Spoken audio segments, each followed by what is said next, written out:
if that were to go through that permanent supportive housing, would you support drug restrictions on that, or your approach is more let them do drugs, just get them off the streets first, and then make it more rehabilitative for them? That's Because a that's like the dual approach, right? And yeah, everybody's yeah. got one camp that they're in. Yeah, and I wouldn't say I'm in one camp on that. I mean, I guess there's a part of me that's like, yeah, people should have to follow some rules. And then there's another part of me that's like, the impact on the community is so great if people remain on the street who have the highest need, right? Like it's trash, it's potentially needle litter, it's human waste.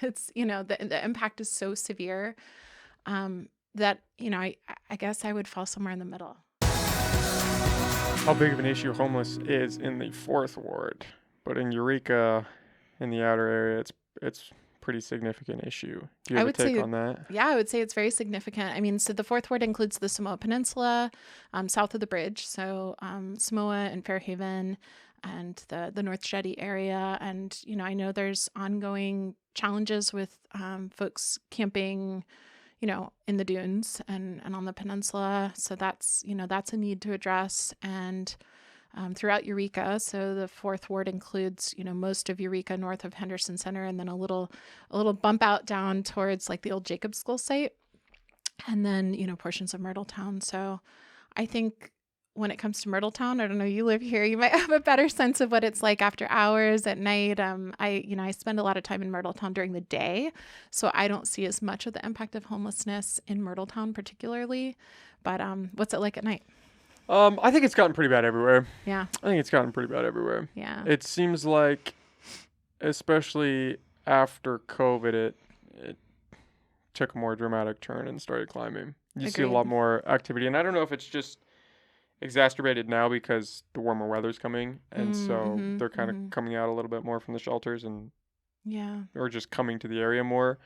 But it's not great. Yeah, yeah. And not great in the sense that a lot of it seems like it stems from mental health and drug use, especially over here at least. Yeah. You see a lot of people kind of struggling walking around the street.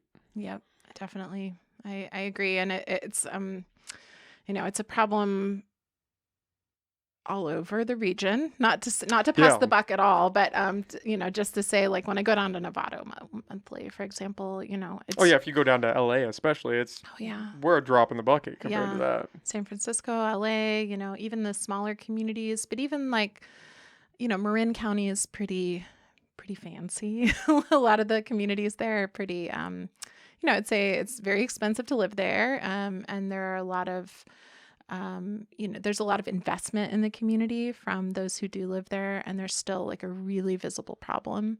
So, I think we're not alone in that. That's not necessarily comforting to people who have seen those changes in Humboldt and are frustrated by them. But we need to take a multi-pronged approach and collaborate with cities who have done things that are new or different from us. I think there are some communities who have built more permanent supportive housing, for example, for people who have severe behavioral health needs, and and potentially that overlaps with substance use. So we definitely need to see more of that constructed in our community. Is that kind of the direction that you're leaning, is just more providing more housing? Yes, but specifically permanent supportive housing, which includes services for people. And, there's also a need in our community for somewhere for people to go when they've left a facility like Sempervirens, but they can't just be back out in the community. Like a halfway house? Something in the middle. Yeah, not necessarily. I mean, I think halfway house has a connotation that not a good one. Be, yeah. Might not always be the best. Essentially like a closed facility, or a partially closed and partially, outpatient facility where people can come to get services. So I know that there's a lot of focus on that right now on permanent supportive housing, but also like something a little bit more assertive than that for people who are conserved. So people who are in a state of conservatorship where someone else is temporarily making decisions for them because of their health needs. We really don't have a facility that supports those folks. And so what we've seen, or at least what I've witnessed, is, there are like veterans housing projects, and there are senior housing developments, and there are a number of services that Betty Chin provides. But those all have conditions, right? You have to be a senior, you have to be a veteran, you have to be on the path to being clean and sober, whatever the case may be.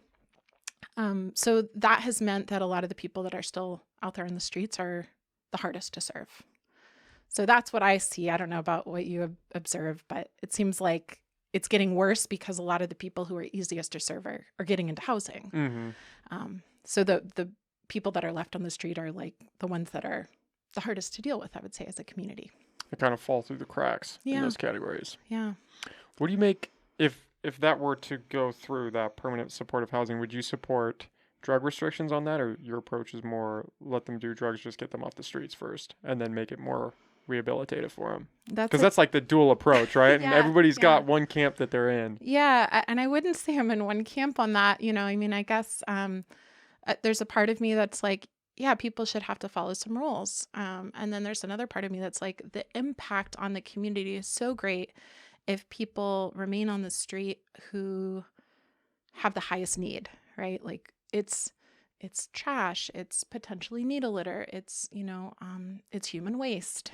It's the impact is so severe that I guess I would fall somewhere in the middle.